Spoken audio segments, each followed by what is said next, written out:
Hey. Hey. Top five. My top five for Top five. sure. It's one of my. I love the groove of Hey. I love Top the feeling five. of Hey. I love everything about Hey.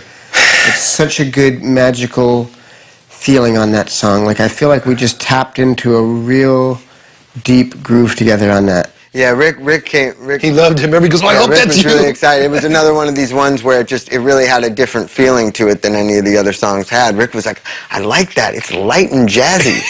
And so that was, we called it light and jazzy. That was the working title, light and jazzy. Yeah, and he would show up to rehearsal, and we'd get there and jam and stuff, and then he would show up. And I remember him coming in going, I was walking in, because there's two rehearsal places. There's one big room where we're in, and there's another room which is next door, and he was walking out in, and you could hear the music faintly, and he was digging it and going, I hope that's coming out of the Chili Pepper room. He really didn't know if it was us or not. He said usually he knows what's us and what's another band. And he's like, I hope that's them. And I really like that. It's light and jazzy. It's one of those songs that takes you away, and it takes you to an emotional place that is just powerful and beautiful and real, and not sugar-coated. Yeah. You know, it's not like, it's not one of those things that gives you any kind of false hope. It just kind of feels real and beautiful and powerful. When I came up with the bass lines for Hey, I was so excited. I was like, oh my God, I just came up with the best bass line I've ever come up with in my entire life. I can't wait to get to rehearsal and play it for those guys. And I was so excited driving. I was like, oh God, I gotta play this thing with these guys. I was so excited. Like I came in like trying to become, I get this thing, I like it. Yeah, just a little thing. But I was really excited. Hey guys, you want to hear this thing? It's not much, but it's like, you guys might like it.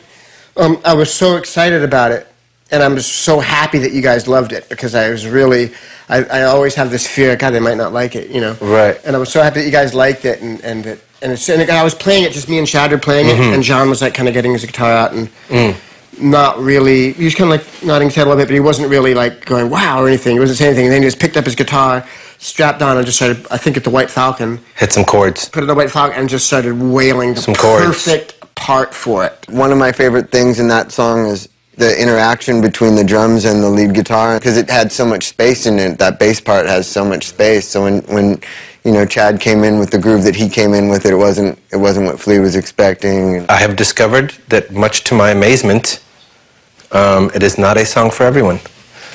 I think you have to be somewhat of a seasoned veterano of experience to get on the train of Hey.